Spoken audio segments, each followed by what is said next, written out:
अहिले जुन 5 लाख बनाइएको चाहिँ छ, जुन अघि कमलेशजीले पनि भन्नुभयो, मान्य मन्त्रीज्यू म के भन्न चाहन्छु भने $10,000 त यहाँले हेर्नुभयो भने हरेक देशमा चाहिँ क्यास चाहिँ $10,000 को चाहिँ लिमिट त हरेक उसमा चाहिँ छ। यो अहिले 5,000 भनेको त अघि उहाँले 1 तोला सुनको नै अब चाहिँ भन्नाले चाहिँ कति पर्न लागिसक्यो भनेपछि $3,000 चाहिँ भयो। यस्तो चिजहरू हामी कतै भन्नाले यो भनौँ न अब अन्तर्राष्ट्रिय स्तरको चाहिँ प्रेसरको अथवा उसको चाहिँ हिसाबले कमसेकम एउटा चाहिँ हामीले के पनि हामी चाहिँ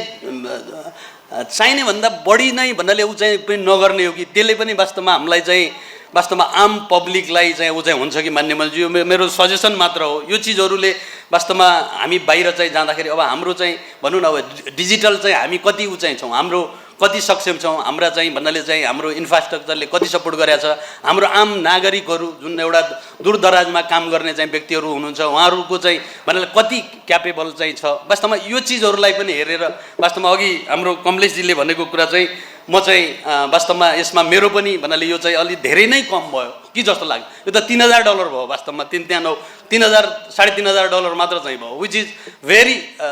मिनिमम।